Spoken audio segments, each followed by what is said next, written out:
আমার এই সুবিচারটা দিয়ে যে আপনারা কাছে সবার কাছে কইতাছে।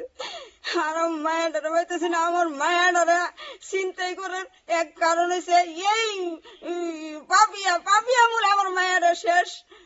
This news is brought to you by Himalayan International Residential School, Siliguri, West Bengal. Sir Papiya Debnath কালকা রাত্রে 12:30-1টার দিকে আমার বাড়িতে খুব অত্যাচার করছে।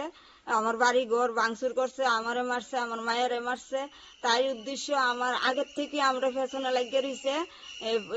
আমার একজন কাকা শ্বশুর করে দেওয়ার, হে আমার বাড়ি থাকে, আইয়ে যায় খায়, আমার ফুলাটা সংসারটা চালায়, অনেক যেমনি যেমনি কষ্ট করে চলতেছি।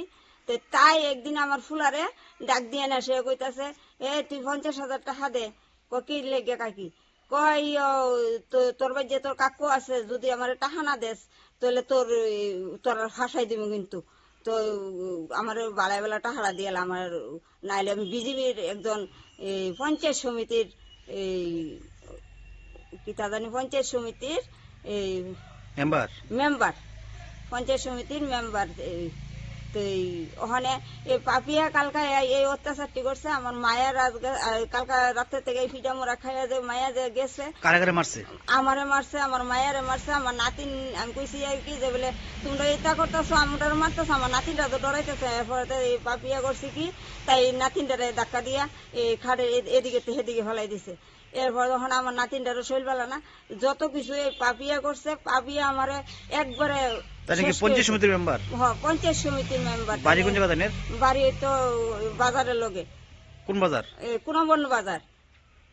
স্বামীর নাম হয়েছে নির্মল দাস। মারছে আমারে আর আমার মায়ারে।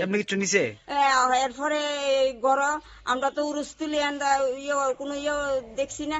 পরে চাইয়া দেখি গীতা আমার ছেলের 20-25,000 টাকা আসলো 4-5 দিনের দোকানের আমদানি। এই দিয়ে আসলো গড়, ইডিও নাই। পরে দেখি গীতা আমার মায়ের বিয়ার স্বর্ণের চেনটাও নাই, বিয়ার কানেরটিও নাই, আর স্বর্ণের আংটিটিও নাই। ওখানে আপনারা নেত্রী ঘটনা করার কারণটা কি? ওখানে ইডই আপনার কাছে আমি হাত জোর করে কই আমার মায়ের ভাবাই দেন। আমি মুখ্যমন্ত্রী চরণের তলে বইরা কই মুখ্যমন্ত্রী যে আমার এই সুবিচারটা দিয়ে যে আপনারা কাছে সবার কাছে কইতাছে। আর মায়াডারে পাইতেছি না, আমার মায়াডারে চিন্তাই করার এক কারণ হচ্ছে এই পাপিয়া মূলে আমার মায়াডা শেষ।